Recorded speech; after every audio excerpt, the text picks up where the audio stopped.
Mineiros rejeitam proposta de reajuste salarial oferecido pelo sindicato patronal. Cerca de 22% da população nacional admite ter usado drogas ilícitas. Retomadas obras na Avenida Centenário. Definido o percentual de reajuste do salário mínimo regional de Santa Catarina. Criatórios têm investido em aves exóticas de olho nas oportunidades de negócios.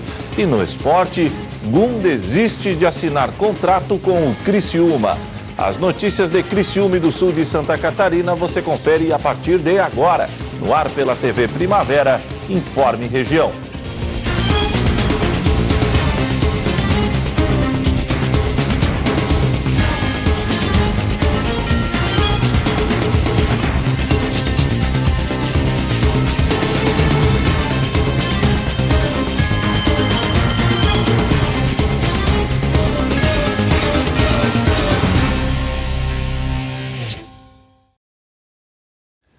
Hoje, quinta-feira, 13 de fevereiro de 2020. Para você que sintoniza a tela da TV Primavera, uma boa noite.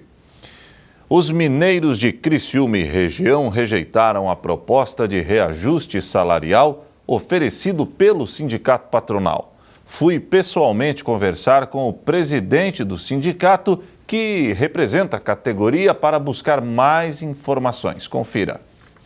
Ao meu lado, o presidente do Sindicato dos Mineiros, Jonathan Elias. Presidente, a proposta foi apresentada, o sindicato patronal fez uma contraproposta. Qual o posicionamento dos trabalhadores? Bebel, o sindicato patronal recebeu a nossa proposta do rol de reivindicações de novembro de 2019. Iniciaram-se as negociações e tivemos umas 3 reuniões, e na última agora o sindicato patronal foi bem incisivo, disse que o que tinha para dar ele ia dar, que era 5%, apenas 0,5% acima do NPC, que é da inflação, e a categoria ficou muito insatisfeita, a categoria acredita que é possível avançar mais, e foi rejeitada no último dia 8 de fevereiro, então, a proposta apresentada por eles. Então, proposta rejeitada, qual o encaminhamento a partir de agora? O encaminhamento que foi dado pela Assembleia o que eles querem. É uma proposta, uma cláusula econômica que satisfaça a categoria, que a cláusula da estabilidade pré-aposentadoria seja atendida, porque é um direito que nós já tínhamos em convenção há anos isso, e com a reforma da Previdência foi retirada do Mineiro, retirado esse direito por conta de redação na convenção mesmo. Então, nós acreditamos que é má vontade das carboníferas fazer isso, e o que ficou deliberado pela Assembleia é a partir do dia 24, às 0 hora, greve, certo? E no dia 22 agora de fevereiro vai haver uma assembleia também, no mesmo local em Siderópolis, no Rio Fiorito, que se caso tivermos uma nova proposta, né, a ser apreciada, essa assembleia já vai apreciar. Se tiver, e se não tiver também, ou se tiver e for rejeitada, nessa mesma assembleia a própria categoria, os trabalhadores, né, vão sortear uma carbonífera a ser paralisada. E esse vai ser uma espécie de rodízio ou ficará restrito apenas a uma carbonífera? Não, vai ser, vamos dizer que para a carbonífera 1 hoje, amanhã para a carbonífera 2, até que todo o setor seja paralisado. Então, dia 22 aí, alguém vai ser a bola da vez. Como é que o senhor analisa a categoria? Está unida? Há tempos a gente não ouvia falar em greve no setor, né? Sim, a greve nunca é bom, não é boa para ninguém, não é bom para o empregador, para o trabalhador, nem para o sindicato. Nós, sindicato laboral, sempre tentamos negociar na mesa, sempre tentamos chegar ao bom senso, né, na mesa. Se não chegarmos a isso, acho que é a hora de ter aquele direito que a Constituição garante, que é a greve, né? Perfeito.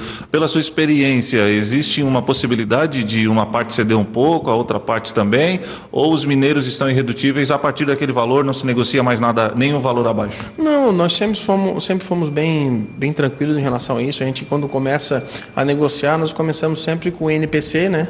Mais NPC. 100%. Mas é uma loucura.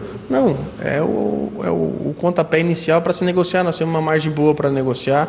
Os trabalhadores também têm ciência do cenário nacional e tudo, só que um setor que fatura em torno de 500 milhões por ano, acho que é possível dar uma coisa a mais para o mineiro, né? Sendo que ele já perdeu tanta coisa, né? Agora acho que é a nossa hora. Tá certo. Qual a orientação que o senhor dá para os trabalhadores? é que respeitem a decisão da Assembleia, né? Respeitem a decisão da maioria. Eu acho que se você tem uma opinião, você trabalhador mineiro tem uma opinião, que vá na Assembleia, dia 22, coloque lá a sua ideia, o que você acha que deve ser feito, que lá é a hora de discutir, de se dizer que é favorável ou não a certa proposta, ou o que vai ser feito. Depois que a Assembleia decidir greve, é greve na categoria. O sindicato vai fazer de tudo para garantir que a decisão da Assembleia seja cumprida. Afinal, quem manda, quem desmanda no sindicato é o trabalhador. Quem vai dizer se aceita ou não a proposta apresentada pelo CISESC é o trabalhador, não o sindicato. Tá bom. Aí o Jonathan Elias, presidente do Sindicato dos Mineiros, atualizando as informações, e claro que a gente vai continuar acompanhando esse caso de perto, pois trata-se de uma categoria muito importante para toda a região. Voltamos ao estúdio. Bom, e de acordo com o Observatório Brasileiro de Informações sobre Drogas, cerca de 22% da população admite ter usado drogas ilícitas. Segundo o ministro da Cidadania, Osmar Terra, a realidade é ainda pior do que esses dados apresentados na pesquisa. Para tentar coibir ainda mais o uso dessas substâncias, o Ministério da Cidadania lançou em Brasília o Fórum Permanente de Mobilização contra as Drogas. O auditório estava lotado. Artistas e atletas prestigiaram o lançamento do Fórum Permanente de Mobilização contra as Drogas. A iniciativa é do Ministério da Cidadania, com o objetivo de reduzir o consumo de drogas lícitas e ilícitas entre a população brasileira. Além disso, a ação também pretende sugerir alternativas para o cuidado e reinserção das pessoas que enfrentam a dependência química. Segundo o secretário nacional de Cuidados e Prevenção às Drogas, Quirino Cordeiro Júnior, o enfrentamento é necessário e as drogas têm prejudicado muito a população brasileira, especialmente os jovens. Temos tido um aumento da mortalidade de pessoas com dependência química que tem assolado em especial os mais jovens. Infelizmente, o Brasil tem perdido as pessoas mais jovens para as drogas e para o narcotráfico. E fica o alerta. O tipo de vício responsável pelo afastamento de trabalhadores tem mudado muito nos últimos anos.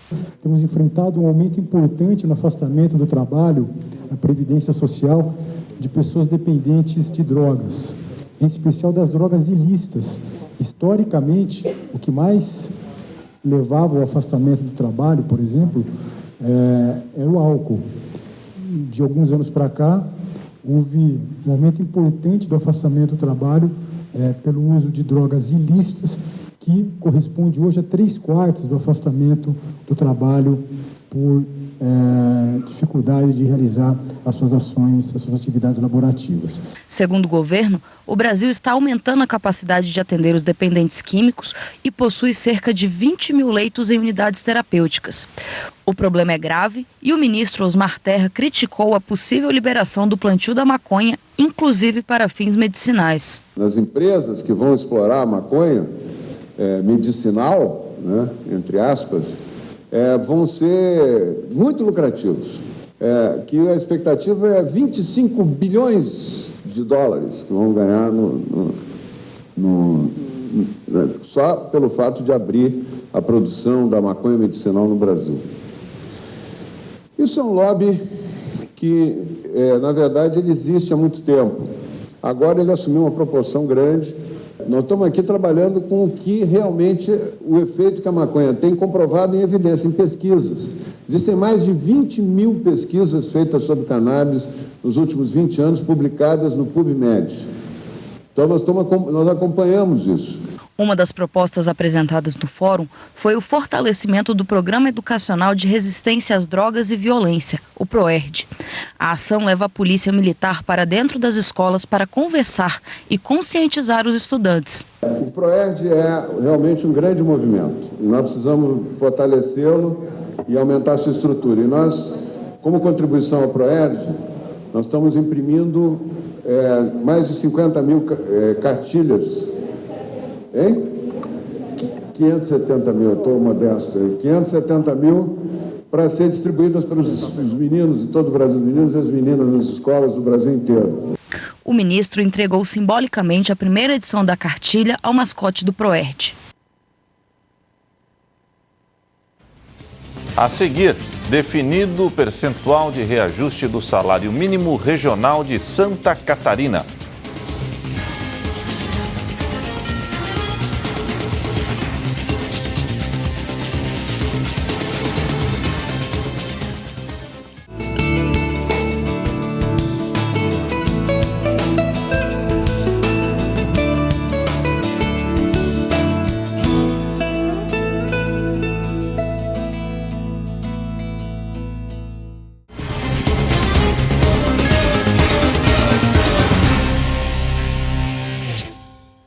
Os motoristas que trafegam pela Avenida Centenário em Criciúma devem ficar atentos. As obras foram retomadas nessa semana. Depois de revitalizar trechos de 2 faixas no sentido Próspera Centro, a empresa JR Construções e Terraplanagem, responsável pelos serviços, começou a recuperar a faixa destinada aos ônibus do Sistema Integrado de Transporte Coletivo Municipal. Os trabalhos começaram pelo bairro Próspera. Conforme a Secretaria de Obras do município, estão sendo revitalizados os trechos danificados, que apresentam fissuras. A JR iniciou o corte e a remoção da capa asfáltica e da estrutura do pavimento comprometida da faixa exclusiva para os ônibus. Depois, a estrutura será preenchida para a colocação de uma nova camada asfáltica. O investimento para realizar as melhorias na Avenida Centenário é de pouco mais de R$2 milhões, com recursos da Prefeitura de Criciúma. Os serviços iniciaram em novembro de 2019, com prazo de conclusão de 6 meses, e integram o programa Avança Criciúma, lançado no ano passado. O programa inclui investimentos de R$130 milhões em obras estruturantes e ações nas áreas da saúde, mobilidade urbana, educação, esporte e cultura. Definido o percentual de reajuste do salário mínimo regional de Santa Catarina, o projeto de lei complementar em regime de urgência foi encaminhado nesta semana à Assembleia Legislativa. Um acordo entre representantes de entidades empresariais, sindicatos e o governador de Santa Catarina prevê um reajuste médio de 4,96% no salário mínimo regional do estado. O percentual foi definido após reunião realizada na capital do estado na última semana. Recebemos aqui hoje, de um lado, as entidades representativas dos trabalhadores, os sindicatos, enfim, as federações que representam a indústria em todo o comércio de Santa Catarina, e a gente entende que o bom termo que eles conseguiram construir mostra exatamente essa capacidade de discussão que tanto os nossos trabalhadores, os operadores, quanto o empresário tem em Santa Catarina como um diferencial para chegar a valores que contemplem, que satisfaçam ambas as partes, que não inviabilize a indústria, não inviabilize a empresa, mas que também dê um diferencial para Santa Catarina no seu piso salarial. Entre as entidades presentes na discussão estava o DIEESE, o Departamento Intersindical de Estatística e Estudos Socioeconômicos de Santa Catarina. O diretor sindical comemorou a definição. O alinhamento hoje aqui com o governador do estado não foi diferente dos anos anteriores. Foi muito preciso, acho que muito gentil até a recepção dele. E o compromisso dele foi de encaminhar para a Assembleia Legislativa em regime de urgência, ou seja, até a próxima terça-feira, para que a Comissão de Constituição e Justiça já comece a dar um andamento da tramitação na Assembleia Legislativa.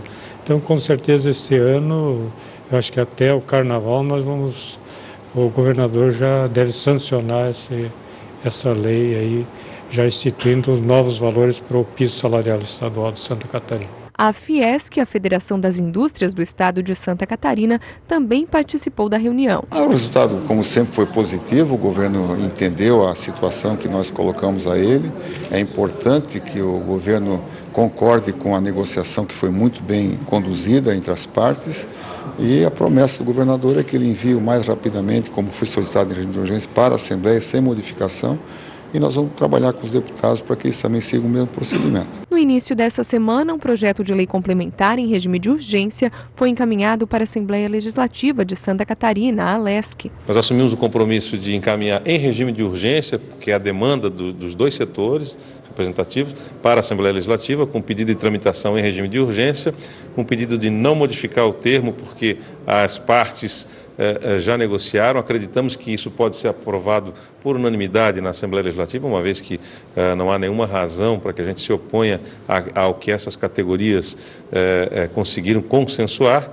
e pretendo já na segunda ou mais tardar terça-feira fazer com que isso ingresse na Assembleia Legislativa para que esteja na Comissão de Constituição e Justiça, junto com o deputado Piton, que é o presidente daquela comissão, para que eles deem um encaminhamento para a tramitação em regime de urgência, admissibilidade constitucional e o encaminhamento para a tramitação em regime de urgência. Caso seja aprovado pela LESC, o reajuste será retroativo a 1º de janeiro, válido para as categorias não abrangidas por acordos ou convenções coletivas. Dentro do estudo que nós temos dentro do DIESE, hoje, em torno de 1 milhão de trabalhadores poderão ser beneficiados, não diretamente, mas indiretamente, porque diretamente são algumas categorias que são contempladas pelo piso salarial estadual.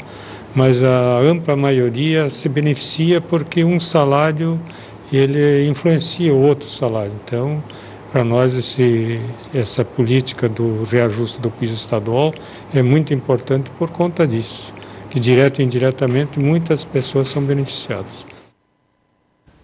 Você vai ver que, diante das dificuldades na criação de pássaros silvestres, os criatórios têm investido em aves exóticas de olho nas oportunidades de negócios.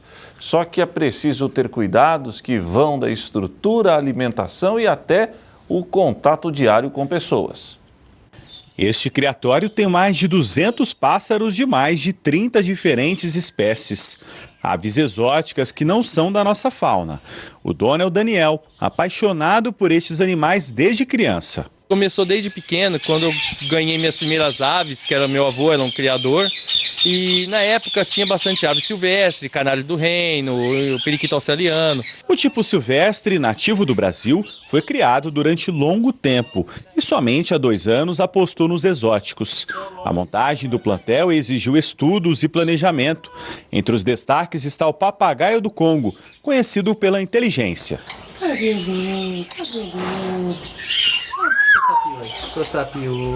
princípio, as mais bonitas, que assim atraem mais, enchem os olhos, né? E aí eu fui aprendendo mais sobre as espécies, fui estudando, a gente vai em curso, a gente vai aprendendo manejo. E assim, tem umas aves que são mais interessantes para ser procriadas, né?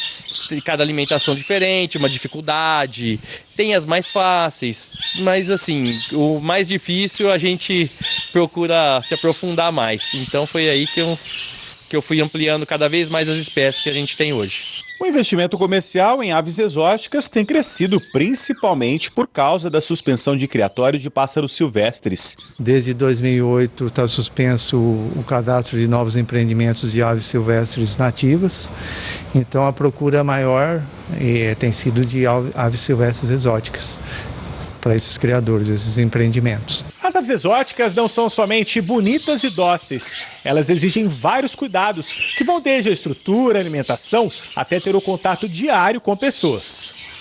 A montagem passa por autorizações em órgãos estaduais. Uma das etapas é o trabalho conjunto de engenheiro, biólogo e veterinário na estrutura para garantir o conforto dos animais.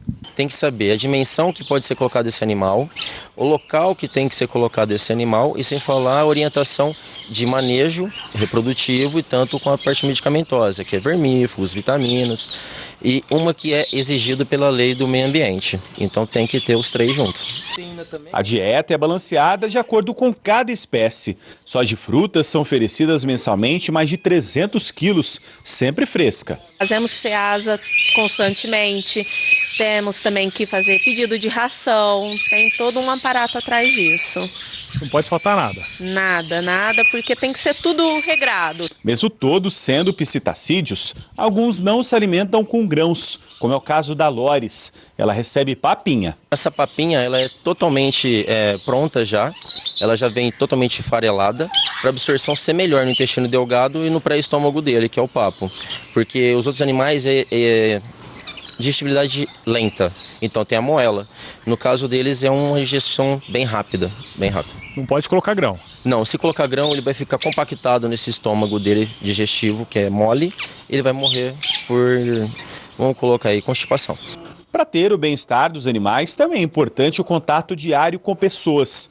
A interação controla o estresse e evita mutilações, como ocorreu com esta ave, que arrancou as penas. Leva para casa, coloca em viveiro pequeno, não coloca as frutas frescas, às vezes nem coloca fruta, vai trabalhar, deixa o bicho sozinho, não tem os 10 minutos de sol, que tem que ter, toda ave necessita, e o animal começa a ficar depressivo. E nessa parte depressiva e deprimida, ele começa a se mutilar, arrancando as penas do corpo para chamar a atenção. E isso acaba deixando ele totalmente depenado e acaba levando a óbito às vezes. A criação é exótica, mas exige registro e nota fiscal para o comércio. A caracatua é uma das aves mais procuradas pelo porte e interação. Atualmente existem no estado de São Paulo 93 criadores comerciais e 42 estabelecimentos comerciais somente de psitacídeos. Existem ainda 93 solicitações e análise de 60 empreendimentos diferentes. Os criadores amadores são mais de 97 mil. Todos devem ter o registro dos animais. Por isso, na hora de comprar, é preciso ficar atento. É interessante ele nos procurar para saber da legalidade desses empreendimentos. É interessante ele nos fornecer a maioria dos dados possíveis, inclusive não só do criador, mas a identificação da ave, para a gente saber, além da legalidade do criador, a legalidade da ave que ele está comprando. Marco orienta que caso a pessoa já tenha alguma ave e ela não seja legalizada, não é possível a regularização e pode até sofrer multa. Quem fiscaliza é o IBAMA e a Polícia Ambiental. Ele tem que entregar essa ave espontaneamente a um órgão ambiental, no caso do Estado, a Polícia Ambiental. Ele entregando voluntariamente, ele não é penalizado. E se ele mantiver essa ave, ele está sujeito a uma fiscalização e uma autuação. A seguir, experiente zagueiro Gum decidiu não acertar a proposta do Criciúma e não vai mais defender o Carvoeiro na temporada 2020.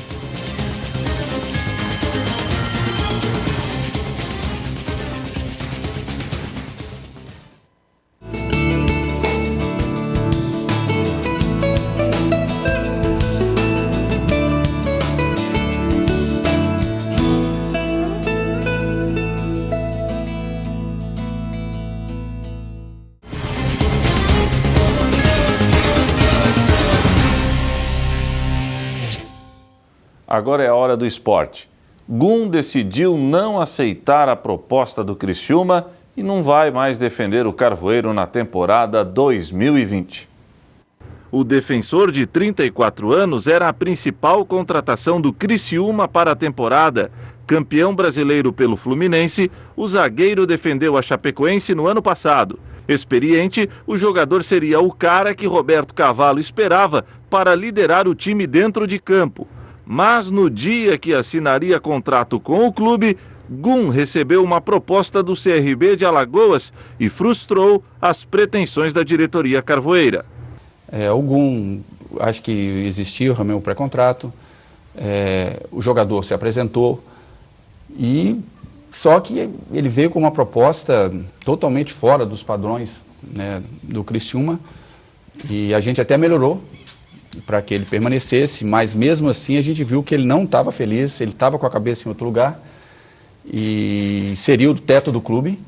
O clube, logicamente, sempre que tem um teto, que você atinge esse teto, você tem um esforço para poder cumprir, e a gente entendeu que não é o modelo, não é o tipo de jogador, não é o tipo de foco que a gente quer fazer um esforço para pagar. Apesar de chateado por perder o jogador, o diretor de futebol do Tigre entendeu a decisão de Gum, deixando a impressão que o atleta não fechou as portas no Criciúma. Foi mesmo uma proposta que muito maior que a nossa, mas muito maior. E isso abala a família, isso abala todo o próprio atleta, porque está na idade realmente que o cara começa a pensar que a carreira está acabando, ele não sabe quando terá uma outra proposta desse nível e poderia comprometer o rendimento dele aqui. Então, acho que é melhor a gente deixar que ele siga a vida dele e a gente segue em busca realmente de uma outra situação. Evandro ainda defendeu o clube, criticado pelos torcedores por ter anunciado a contratação do zagueiro sem que a documentação estivesse assinada. Porque uma vez que o jogador estava no CT, uma vez que ele já está fazendo exames, você vai esconder o jogador? Isso é uma hipocrisia, não existe. E o que a gente tem que fazer é como foi feito mesmo, tanto que ele compareceu, veio, porque existe um compromisso, e ele mesmo com ofertas depois, ou seja, antes, ou independente do valor, ele foi assediado, mas isso acontece sempre. O jeito é pular o capítulo GUM e voltar ao mercado para reforçar o time. A gente tem olhado, no modo geral, não só zagueiros, né, todas as posições, a gente está montando um time, a gente tem que entender que o Criciúma está no estadual, mas não podemos esquecer que tem uma Série C, que o Criciúma é protagonista, né, que entra como o grande da competição, um dos grandes pelo menos, e a gente tem que ter essa postura e saber que nós temos realmente montar uma equipe competitiva e que corresponda a essa expectativa. Hoje no Primavera Saúde, vamos falar sobre a importância de se diagnosticar cedo o chamado transtorno do espectro autista. Acompanhe. A Organização Mundial da Saúde estima que em todo o mundo, 1 a cada 160 crianças tem autismo, mas o número pode ser ainda maior. Em algumas crianças, o transtorno pode ser leve e, às vezes, os pais nem buscam o diagnóstico. Mas um acompanhamento desde cedo pode ser fundamental para o desenvolvimento. Autismo é o tema do Primavera Saúde dessa quinta-feira. Nosso bate-papo é com o neuropediatra Dr. Jaime Lim. Estimativas apontam, que a gente tem aqui no Brasil um caso para cada 88 crianças com transtorno do espectro autista. Nos Estados Unidos já existem pesquisas apontando que existe um caso para cada 59, um caso para cada 41, se a gente for considerar apenas meninos, porque é mais prevalente em indivíduos do sexo masculino, e estimativas apontam que se a gente continuar nesse ritmo, talvez em 2030 ou depois de 2030 a gente tenha quase um caso para cada 4 crianças que nasçam dentro do espectro do autismo. Então, isso é o mundo. No mundo. Então, realmente é muito importante que se estude para que se possa oferecer condições adequadas para o desenvolvimento de todas essas crianças. O Primavera Saúde vai ao ar logo após o Informe Região. Você pode acompanhar a TV Primavera de Criciúma por meio dos canais 12 no analógico e 12.1 no digital, via sistema de TV aberta. Assinantes da NET TV a cabo assistem a programação pelo canal 13 e os da GVT, canal 12. Olá pessoal, tudo bom? Hoje vamos estar aqui conversando sobre um assunto muito importante que é o transtorno do espectro autista. Vejo vocês lá.